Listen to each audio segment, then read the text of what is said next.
L'histoire des jokes. D'où viennent les jokes, le savez-vous? Non, je le sais pas. Mais je sais que ça voyage rapidement, par exemple. D'après moi, c'est quelqu'un qui s'est enfargé dans une racine avec je ne sais pas quoi dans les mains en allant voir sa blonde. Et puis l'amant était dans l'arbre juché en train de penser que c'est lui qui l'avait enfargé. Mais je vois pas autre chose, là. Oh mon Dieu, moi, je pense qu'on devrait situer ça autour de l'invention du feu. Une fois, c'est un mammouth qui voulait rentrer dans la police. La police s'est tassée et le mammouth est rentré dans le mur.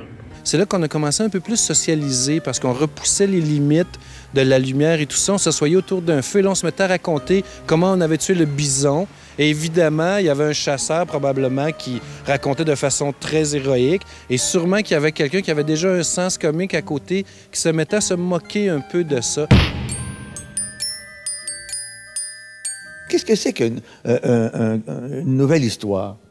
C'est une histoire que vous savez pas. C'est pas parce qu'elle est neuve, là. C'est parce que vous la savez pas. Là-dedans, il parle, entre autres, d'un recueil de blagues qui a été écrit au 10e siècle et qui faisait une espèce de recension de toutes les blagues qui ont existé du 3e siècle avant Jésus-Christ jusqu'au 10e siècle.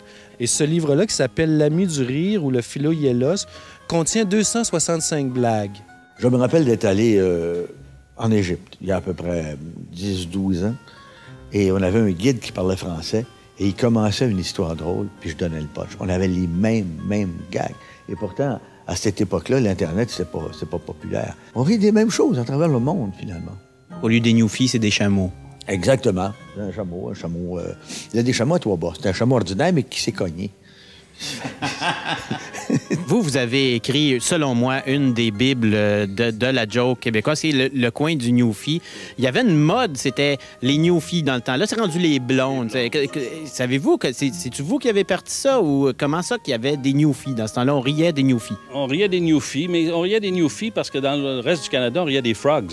Ben moi, quand j'étais jeune, c'était des histoires de niaiseux. Un niaiseux qui rencontre un autre niaiseux, un niaiseux.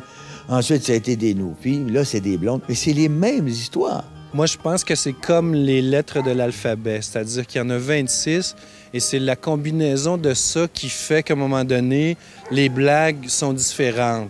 Mais il y a une quantité fermée. Comme l'univers n'est pas infini, je pense que le monde de la blague n'est pas infini non plus. Aujourd'hui, on a des blagues sur le Viagra. Il n'y en avait pas il y a 15 ans. Des blagues sur l'Internet, il n'y en avait pas.